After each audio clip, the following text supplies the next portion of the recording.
Rendang dari ibu.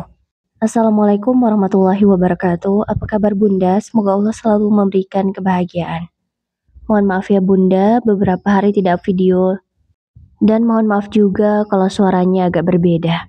Semoga kita semua selalu dalam lindungannya dan dalam keadaan sehat walafiat. Amin ya robbal alamin.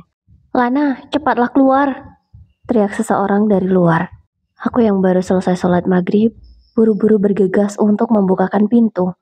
Dari suaranya, itu kayaknya Mbak Lani, tumben malam-malam kesini. Batinku, ada apa Mbak? Tanyaku setelah pintu kubuka. Kamu itu lama sekali. Ngapain aja sih kamu? Sok sibuk banget. Tahu nggak, aku udah pegel dari tadi nungguin kamu di sini. Jawabnya ketus. Maaf Mbak, aku tadi sholat. Jawabku. Halah, sholat segala. Untuk apa sholat? Toh hidupmu masih miskin-miskin aja. Kata Mbak Lani. Aku kaget sekali mendengar ucapannya. Ingin membantah namun dia segera mencegah. Udah nggak usah dijawab lagi. Ini, ada log dari ibu. Katanya sambil menyerahkan kresek hitam kecil. Ini apa Mbak? Tanyaku. Kamu buka saja sendiri. Aku mau pulang. Aku nggak betah lama-lama di sini. Bisa ketularan miskin kayak kamu nanti aku. Ucapnya lagi. Kemudian segera berbalik. Bahkan kantong kresek itu belum aku terima sepenuhnya. Hampir saja terjatuh. Namun untungnya, tangan ini sigap menangkap kresek itu. Makasih ya Mbak, teriakku, karena Mbak Lani sudah agak jauh. Dia tak menjawab, terus saja berjalan, bahkan sedikit berlari. Sealergi itukah dengan rumahku yang kecil ini, sampai dia enggan masuk ke dalamnya. Ya semenjak aku tinggal di sini, Mbak Lani memang gak pernah mau masuk. Kutawari tak pernah mau, katanya takut ketularan miskin kayak aku. Ya aku sadar, aku memang hanya orang miskin. Rumahku saja hanya gubuk reot. Dindingnya terbuat dari papan sebagian, dan sisanya dari bilik bambu. Atapnya saja hanya seng yang harganya murah. Banyak juga yang sudah bocor. Bahkan kayunya juga banyak yang lapuk karena aku hanya pakai kayu-kayu sisa atau pemberian orang. Tapi aku bersyukur aku punya rumah ini. Bisa untuk tempat tinggal kami, berteduh dari panas dan hujan. Meskipun kalau hujan, sengnya bocor. Tapi nggak apa-apa, airnya kan bisa ditampung di ember. Aku mencium aroma yang begitu khas dari kantong kresek yang diberikan oleh Mbak Lani. Baunya kayak rendang. Masa sih ibu ngasih rendang? Gumamku tak percaya. Karena selama ini ibu tak pernah memberikan makanan enak untuk kami. Tapi mungkin ibu sudah berubah. Gumamku lagi. Dengan rasa senang, ku bawa bungkusan itu ke dalam rumah. Sebelum membuka dan memindahkannya ke mangkuk, aku melepas dulu mukenahku ini takut kotor. Karena aku hanya punya satu mukenah. Itu pun pemberian dari suamiku saat kami menikah dulu. Alhamdulillah, ibu baik banget. Ucapku merasa senang dan bersyukur karena memang bungkusan kresek hitam itu adalah rendang. Ya walaupun hanya 3 potong, gak apa-apa. Ini sangat lumayan, kami sudah lama tidak makan enak. Tapi agak kecewa karena bukannya dibungkus menggunakan plastik, rendang itu langsung diletakkan di kresek hitam itu. Iya, di kresek hitamnya langsung. Yang katanya kresek ini tak bagus untuk menaruh makanan. Tapi udahlah, buru-buru aku pindahkan. Semoga tidak apa-apa. Plastik hitam itu aku buang ke tempat sampah. Tinggal menunggu anak dan suamiku pulang dari masjid. Ya, anak dan suamiku biasanya sholat maghrib berjamaah di masjid. Rian pasti senang banget ada rendang dari neneknya. Dia udah lama gak makan enak. Gumamku, ya pasti putraku Rian sangat senang kalau bisa makan enak malam ini. Assalamualaikum. Terdengarlah suara Rian mengucapkan salam dari luar. Waalaikumsalam. Buru-buru ku bukakan pintu, Rian mencium tanganku. Dan setelahnya aku mencium tangan suamiku. Mas, ayo kita makan mas. Ibu ngasih rendang. Ucapku. Sudah tak sabar. Ingin melihat reaksi mereka. Hah? Ibu kasih rendang? Serius? Tanya Mas Sugi tidak percaya.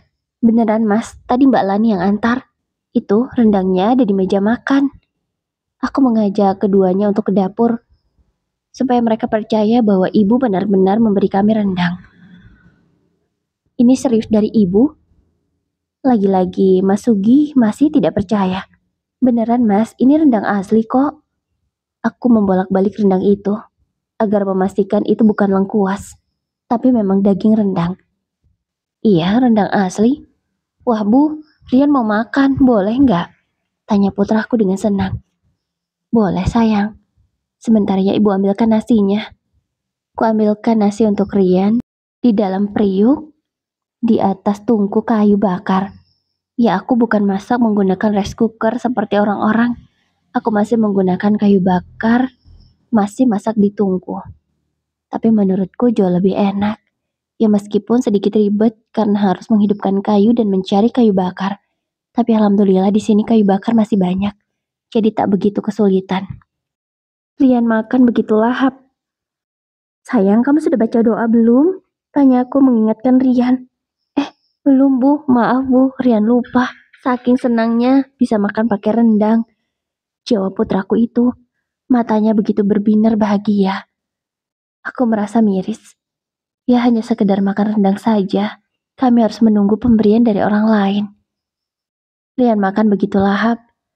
Nasi 2 centong yang aku ambilkan tadi habis. Tapi rendangnya masih ada di piringnya. Aku ambilkan nasi lagi secentong.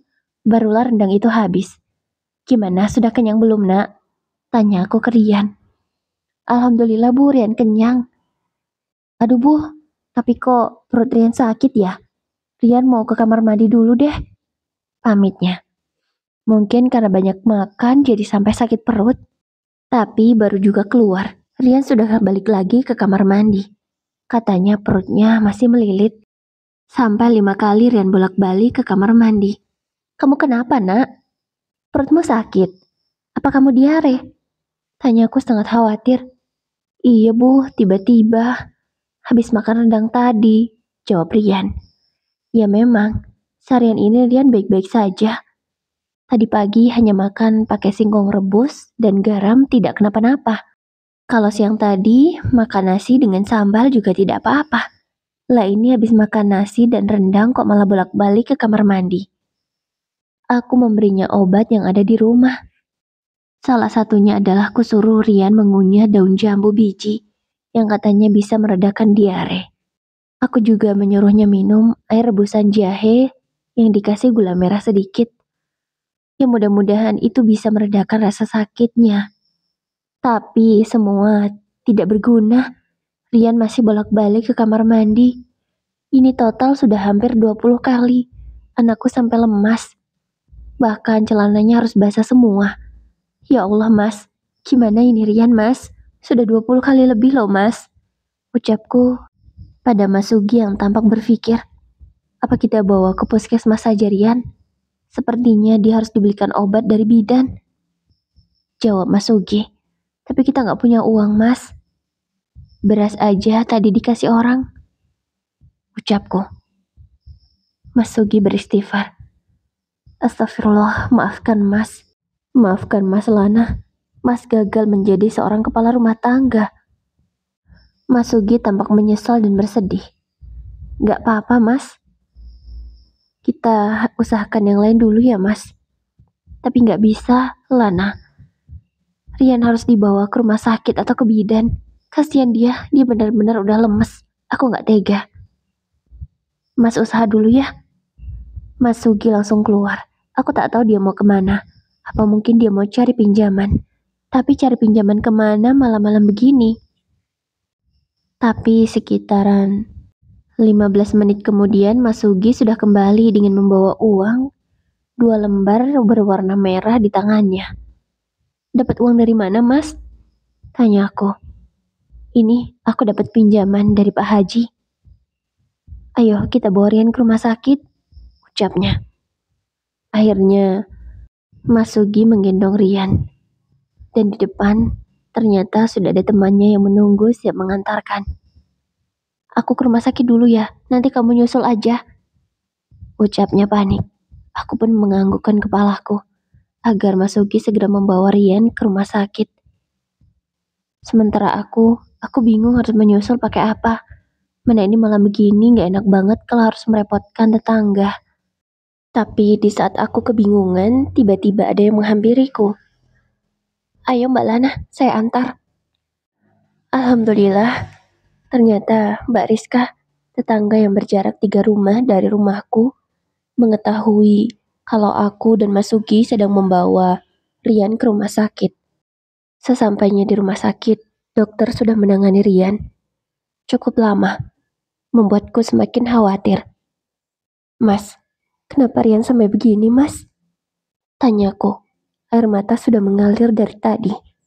Aku juga nggak tahu. Kan dia cuma makan rendang. Apa ada sesuatu di rendang itu? Pertanyaan Mas Sugi membuatku berpikir. Apa mungkin ibu berniat buruk? Karena memang tak pernah ibu mengantarkan makanan senak itu pada kami. Dan ini pertama kalinya. Aku nggak tahu, Mas. Aku nggak berani berprasangka buruk.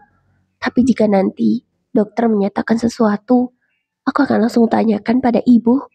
Jawabku. Dan yang ditunggu akhirnya keluar juga. Dokter, kenapa anak saya? Kenapa tiba-tiba dia muntah-muntah dan diare? Tanyaku pada dokter. Dari hasil yang sudah kami periksa, sepertinya adik Rian mengalami keracunan, Bu. Kami mencurigai kuat bahwa makanan yang dia makan mengandung racun yang sangat berbahaya. Dan itu seperti obat pencahar, kata dokter itu menjelaskan. Obat pencahar? Mas, apa mungkin ibu yang ngasihnya? Aku langsung bertanya pada Mas Sugi. Bisa jadi. Astagfirullah, ibu tega banget. Udah, kamu tenang dulu. Kita urusin Rian dulu. Jangan mikir yang aneh-aneh. Akhirnya Rian dipindahkan ke ruang rawat. Tapi Rian masih tidak sadarkan diri. Aku sangat khawatir. Instingku sebagai seorang ibu tak mungkin bisa membiarkan anakku sekarat begini. Kuputuskan untuk datang ke rumah ibu menanyakan langsung, apakah benar ibu melakukan semuanya. Sesampainya di rumah ibu, aku mengetuk pintu dengan kuat, hingga membuat orang-orang yang tertidur lelap di dalamnya terbangun. Ada apa sih? Kamu malam-malam begini datang, mengganggu orang istirahat saja. Ternyata yang membukakan pintu adalah Mbak Leni. Mbak Leni adalah kakak pertamaku, sementara Mbak Lani adalah kakak kedua. Dan aku masih punya saudara satu lagi, dia laki-laki. Namanya Leman, dan kalau aku sendiri adalah anak keempat. Apa yang ibu masukkan ke dalam rendang itu? Sekarang anakku masuk rumah sakit, Bu. Ibu berniat meracuni kami semua.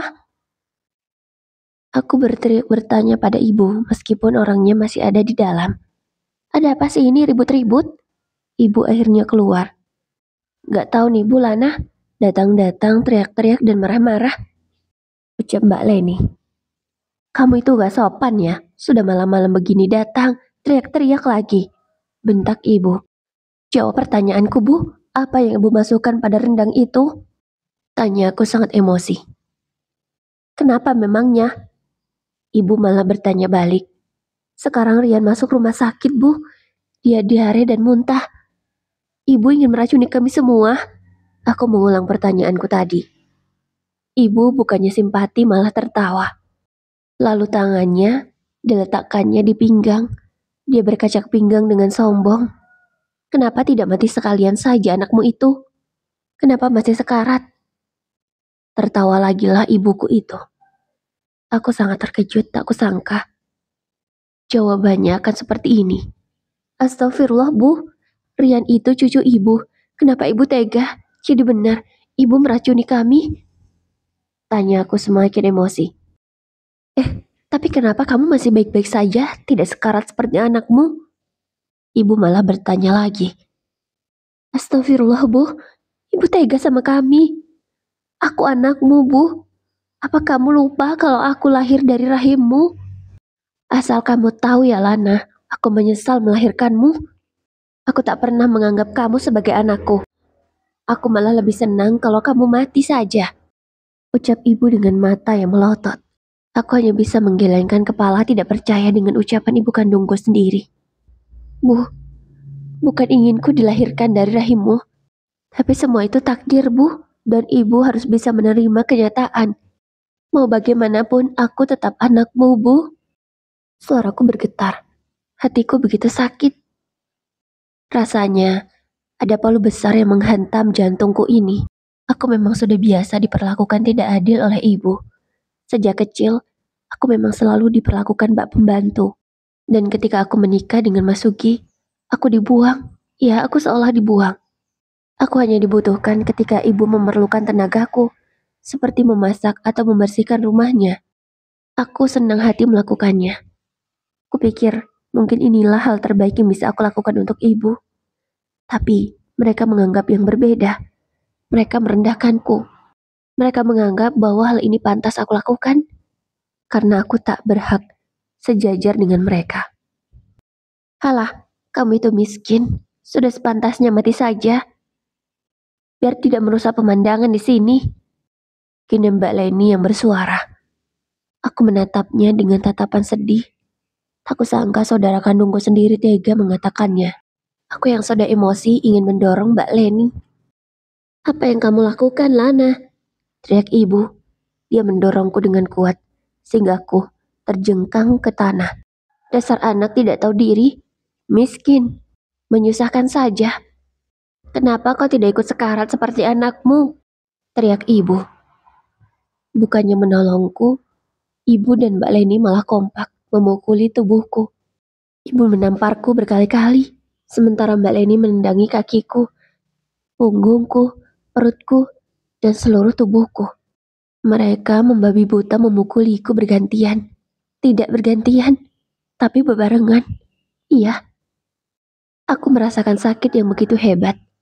Aku sudah memohon agar mereka berhenti, namun mereka tetap terus saja memukuliku. Mukaku sudah lebam, bahkan di beberapa bagian wajahku sudah mengeluarkan cairan merah. Aku babak belur dibuat mereka. Tubuhku membiru, lebam, bekas tendangan dan pukulan. Hingga ada seseorang yang berteriak, "Berhenti!"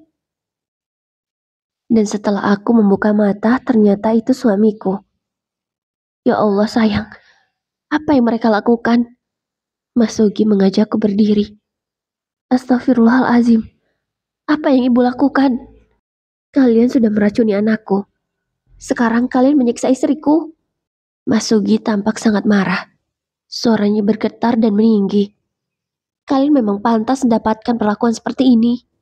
Kalian itu orang miskin yang tak perlu dihargai. Jawab Mbak Leni. Mas Sugi mengepalkan tangannya. Mungkin dia tak bisa menahan emosinya lagi, hingga ingin menghajar mereka balik. Jangan mas, ayo kita ke rumah sakit saja. Kita temani Rian. Aku berusaha mencegah amarah Mas Sugi. Aku harus kasih pelajaran ke mereka semua. Mas Sugi masih tetap emosi. Jangan mas, ayo kita pergi dari sini. Dengan air mata yang mengalir dan tubuh yang terasa sakit semua, aku menarik tangan Mas Sugi. Aku tak ingin kalau sampai dia melampiaskan emosi, entah apa yang akan terjadi pada Mbak Leni dan ibu. Anda itu tak pantas dipanggil sebagai seorang ibu. Harimau saja tak pernah menyakiti anaknya. Sementara Anda seorang manusia, kenapa tega memperlakukan anak Anda begini? Sepertinya Mas Sugi sudah kehilangan hormat kepada ibu.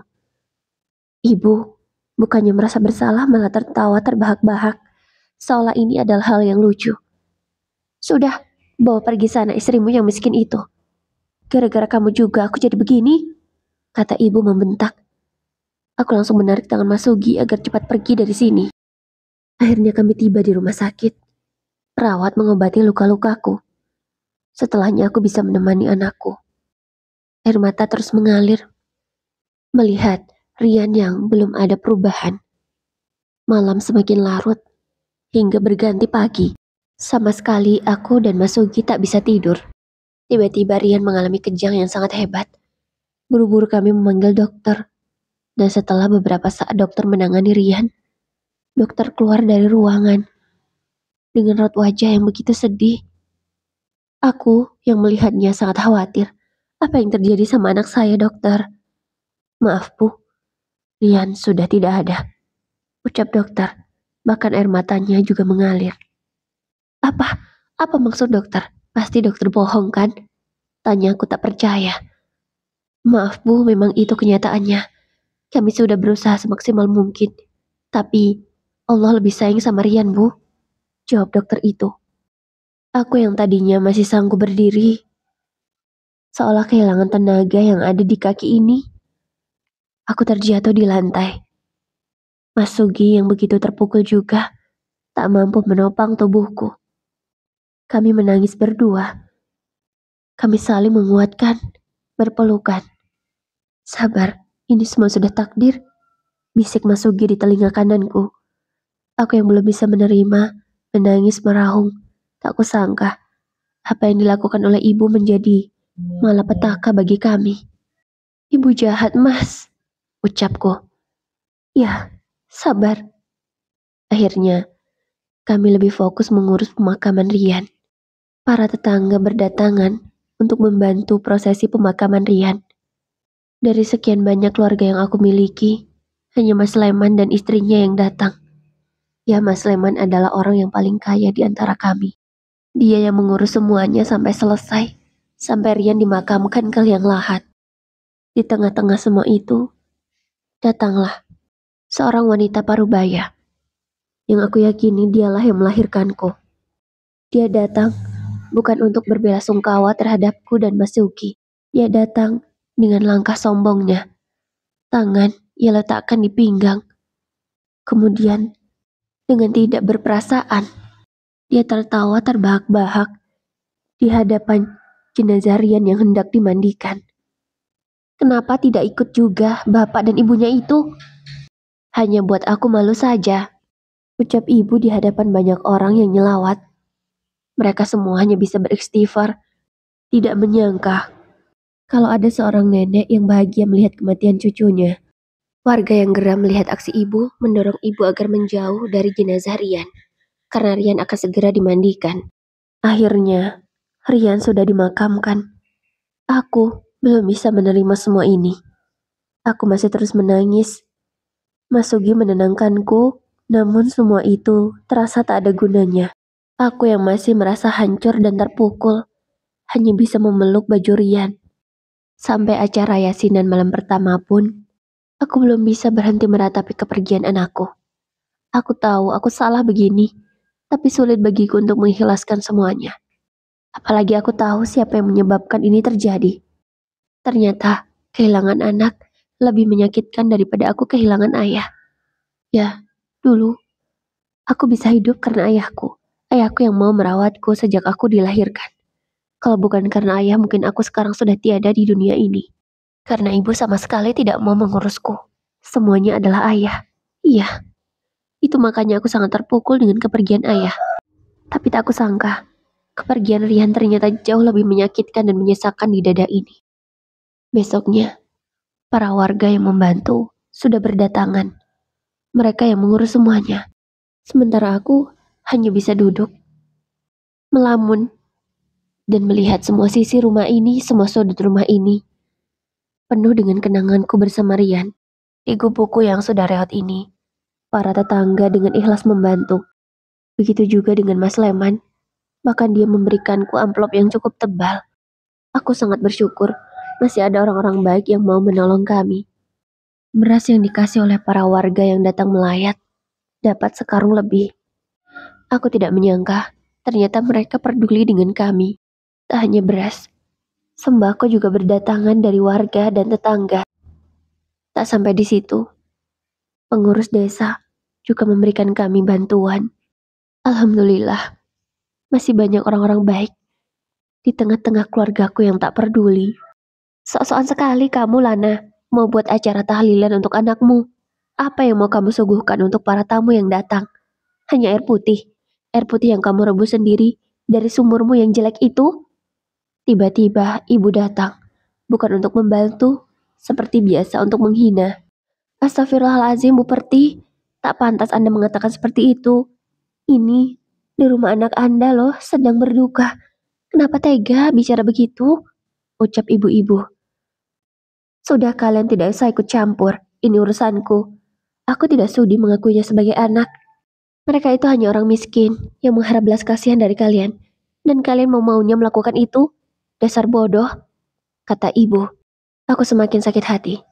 Namun aku memilih diam. Andai aku ingin melawan, mungkin ibu sudah tak ada di dunia ini. Ya, aku juga bisa melakukan apa yang ibu lakukan. Tapi aku memilih diam dan sabar. Acara tahlilan malam kedua sudah terlaksana dengan lancar. Mas Leman dan istrinya masih tetap stay di sini sampai 7 harian nanti. Ya, mereka memang tinggal di kota. Mas Leman memilih merantau daripada di sini. Harus selalu bertemu dengan ibu yang tidak baik sifatnya. Ditambah lagi ibu memang tidak menyukai istri Mas Leman karena berasal dari keluarga yatim piatu. Itu juga yang ibu lakukan kepada suamiku. Suamiku juga yatim piatu, makanya ibu tak suka. Ditambah lagi, Mas Sugi itu tidak orang kaya. Kalau istri Mas Leman masih agak mending, tapi karena dia yatim piatu, tetap saja ibu tidak suka.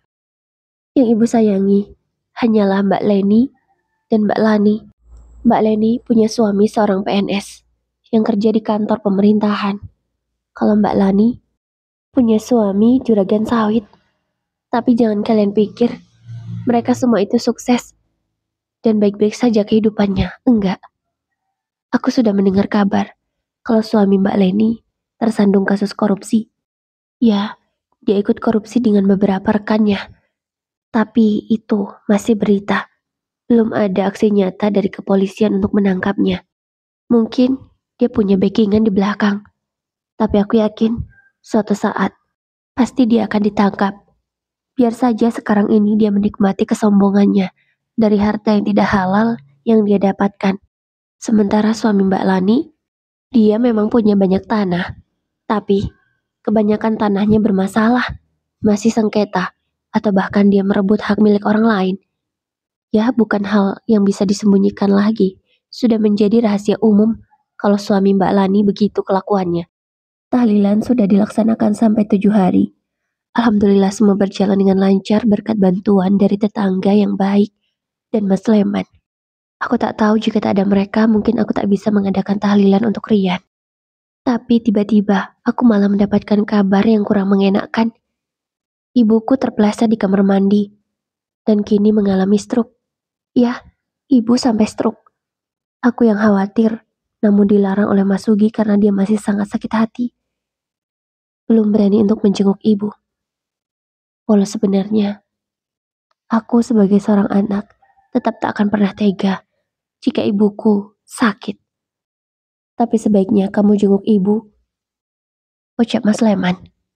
Dia juga sudah menasihati Mas Sugi. Ya sudah, kita jenguk saja ibu.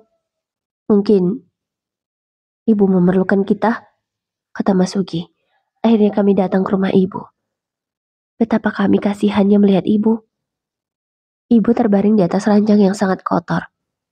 Itu semua karena ibu tak bisa jalan lagi. Hingga dia harus buang air di atas kasur. Dan kedua anaknya yang tinggal bersamanya di sini, Mbak Leni dan Mbak Lani, tidak mau mengurus ibu dengan baik. Astagfirullah, ibu. Ibu kenapa sampai begini? Tanya aku sangat sedih. Ibu tak bisa bicara lagi. Mulutnya bahkan sudah miring. Dan ibu terlihat meneteskan air matanya. Kuusap air mata itu dengan lembut. Lalu aku bantu ibu membersihkan diri. Dan dari sejak aku datang tadi, aku tak melihat keberadaan Mbak Leni ataupun Mbak Lani. Mereka kemana aku juga tak tahu. Mas, apa kita bawa ibu saja ke rumah kita? Aku meminta pendapat Mas Sugi. Kayaknya di sini ibu nggak ada yang ngurus, Mas. Kasihan ibu. Biarlah Mbak Lani dan Mbak Leni kalau memang tidak mengurus ibu. Biar aku saja. Mungkin inilah yang bisa aku lakukan untuk ibu. Akhirnya aku merawat ibu. Sudah 2 bulan. Tapi Mbak Leni ataupun Mbak Lani sama sekali tidak datang untuk melihat ibu. Kami selalu membawa ibu ke rumah sakit setiap seminggu sekali. Kami dapat biayanya dari Mas Leman. Dan keadaan ibu, aku tak tahu kenapa semakin memburuk. Padahal kami sudah mengusahakan yang terbaik. Di detik-detik terakhir, kami sudah meminta maaf pada ibu untuk kesekian kalinya. Ya, walaupun ibu Yang salah di sini, tapi kami sebagai anak tetap punya salah juga ke ibu. Aku, Mas Leman, istrinya, dan Mas Sugi suamiku meminta maaf pada ibu. Kami mencium kaki ibu bergantian, dan malam harinya ibu berpulang. Ya, ibu sudah meninggalkan kami semua. Di pagi hari, tak banyak orang yang datang melayat. Mungkin semasa hidupnya ibu terlalu menyakiti hati mereka, sehingga mereka tak sudi mendoakan ibu. Aku sedih sekali, tapi mungkin inilah takdir. Sekarang, jika kita berbuat baik, pasti orang akan baik juga pada kita. Tapi jika sebaliknya, jangan harap. Jangan harap orang akan berbuat baik. Apa yang terjadi pada ibuku bisa menjadi contoh bagi kita semua. Hal buruk tentu saja akan berimbas untuk kita. Jadi selalulah berhati-hati. Jangan pernah menyakiti hati orang lain. Karena hati yang sudah sakit tak akan bisa baik hanya dengan meminta maaf. 1 minggu setelah kematian ibu, setelah 7 harian dilaksanakan, kami dapat kabar yang sangat mengejutkan. Kalian mau tahu tidak? Bahkan sampai ibu meninggal dunia, Mbak Leni dan Mbak Lani tidak datang. Iya, mereka tidak datang. Tidak ada juga di rumah mereka. Entah mereka pergi kemana. Dan sekarang kami dapat kabar kalau suami Mbak Leni ditangkap polisi karena kasus korupsinya sudah terungkap. Sementara suami Mbak Lani, dia ditemukan meninggal dunia di kebunnya sendiri. Banyak luka di tubuhnya. Itu diperkirakan suami Mbak Lani dibun-bun. Kalau perkiraan kepolisian sih, itu adalah orang-orang yang tidak terima karena suami Mbak Lani suka mengambil tanah milik orang lain dan juga mencuri buah milik orang lain. Iya, dia suka mencuri buah milik orang lain. Buah sawit yang ada di sekitar kebunnya dicuri. Dia menyuruh orang yang bekerja dengan dia mengambil buah milik orang lain. Ya, itulah akibatnya. Siapa yang akan bisa menerima jika diberlakukan seperti itu? Kasihan, memang sangat kasihan. Tapi itulah takdir. Kini Mbak Lani dan Mbak Leni bertahan hidup di rumah peninggalan ibu. Mereka tidak mendapatkan warisan atau harta gono gini dari suami masing-masing. Karena kalau suami Mbak Lani sendiri, karena tanahnya selalu bermasalah, tak ada yang bisa diwariskan ke dia. Sementara Mbak Leni, ya memang suaminya tak punya harta, selain hasil korupsinya dulu. Iya, begitulah mereka mencari uang. Dari uang yang haram. Pantaslah, kelakuan kedua kakakku itu semakin buruk. Seperti tidak punya empati pada orang lain. Karena yang mereka makan adalah uang haram. Sekarang keduanya bertahan hidup dengan berjualan es. Tapi sedikit yang membeli. Karena kesombongan masih ada di hati mereka. Jika ada yang datang beli dari kalangan orang biasa, mereka tidak melayani dengan baik. Kecuali yang datang beli adalah dari kalangan atas. Ya sudah seperti itu masih juga sombong. Aku gak ngerti lagi pada dua saudaraku itu. Semoga aku tak ikut-ikut seperti mereka, na'udzubillah min zalik. Alhamdulillah, setelah badai yang kami lalui begitu berat, aku dan suamiku bisa bangkit perlahan. Aku dimodali oleh Mas Leman untuk berjualan bakso. Ya suamiku memang sangat pandai membuat bakso. Bakso buatannya sangat enak. Itu makanya kami berani memulai usaha ini. Dengan modal pinjaman, kami membuka usaha, alhamdulillah. Di hari pertama laku 10 porsi. Yang kami buat semuanya habis. Kami tambah sedikit demi sedikit setiap harinya. Dan alhamdulillah selalu habis. Walau membutuhkan waktu seharian. Tapi alhamdulillah dagangan habis. Gak pernah ada nyisa dan dijual lagi besok. Jadi setiap kali kami jualan semuanya selalu fresh. Alhamdulillah banget. Waktu terus berlalu, setahun sudah kami jualan bakso. Alhamdulillah kami sudah bisa mengembalikan modal yang diberikan oleh Mas Leman. Bahkan kami bisa mengembalikan lebih sebagai ucapan terima kasih.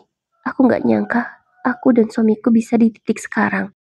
Bukan hanya kebahagiaan rezeki yang terus lancar. Aku yang memang sudah menantikan untuk bisa hamil lagi, akhirnya aku hamil lagi. Aku hamil anak kedua, dan sekarang usia kandunganku sudah 2 bulan. Mohon doanya semoga kehamilanku lancar hingga anakku lahir nanti. Kami juga sudah bisa buat rumah yang lebih layak. Kami sudah bisa membangun rumah yang permanen. Semoga impian kecil kami satu persatu bisa segera terwujud. Terima kasih yang sudah mendengarkan ceritaku sampai habis. Wassalamualaikum warahmatullahi wabarakatuh.